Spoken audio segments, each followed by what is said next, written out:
സാധാരണ സൈബർ ഇടങ്ങളിൽ അവരുടെ ഒരു ടാഗ് ലൈൻ ഇന്നത്തെ കോൺഗ്രസ് നാളത്തെ BJP എന്നതായിരുന്നു. കേരളത്തിൽ പറയാൻ പറ്റില്ല, കേരളത്തിലൊന്നും പറയാൻ പറ്റില്ല. ഒരു കോൺഗ്രസ് മുഖ്യമന്ത്രിയുടെ മകൾ കെ കരുണാകരന്റെ മകൾ പത്മജ വേണുഗോപാൽ BJPയിലേക്ക് എന്ന സൂചനകൾ പുറത്തുവരുന്നു. BJP ദേശീയ ആസ്ഥാനത്തെത്തിയാണ് പത്മജ വേണുഗോപാൽ അംഗത്വം സ്വീകരിക്കുക. സ്പോർട്സ് കൌൺസിൽ മുൻ പ്രസിഡന്റ് പത്മിനി തോമസ് കോൺഗ്രസ് വിട്ട് BJPയിലേക്ക് 11 മണിക്ക് വാർത്താ സമ്മേളനം നടത്തി കൂടുതൽ കാര്യങ്ങൾ പറയുമെന്ന്.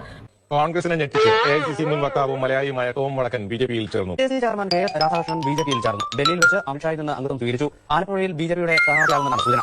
ശക്തമായ നേതൃത്വമില്ലാത്തതാണ് കോൺഗ്രസ് ബന്ധം രക്ഷിക്കാൻ കാരണമെന്ന് മഹിളാ കോൺഗ്രസ് നേതാവ് R. രശ്മി BJPയിലേക്ക് 2021 കൊട്ടാരക്കരയിൽ UDF സ്ഥാനാർത്ഥിയായി. കോൺഗ്രസ് നേതാവുമായിരുന്ന G. രാമൻ നായർ ഉൾപ്പെടെ 5 പേർ BJPയിൽ ചേർന്നു. ദേശീയ അധ്യക്ഷൻ അമിത്ഷാ ഇവരെ പാർട്ടിയിലേക്ക് സ്വാഗതം ചെയ്തു. കോൺഗ്രസ് നേതാവ് വത്സല പ്രസാദകുമാർ BJP APCC മുൻ ജനറൽ സെക്രട്ടറിയാണ്. കോഴിക്കോട് അഴിയൂരിൽ കോൺഗ്രസ് നേതാക്കൾ BJPയിൽ. മഹിളാ കോൺഗ്രസ് അഴിയൂർ മണ്ഡലം പ്രസിഡന്റ് മംജ തോട്ടത്തിലും നിലവിലെ ഗ്രാമപഞ്ചായത്ത് വൈസ് പ്രസിഡന്റായ തോട്ടത്തിൽ ശശിധരനുമാണ് BJPയിൽ അംഗത്വമെടുത്തത്.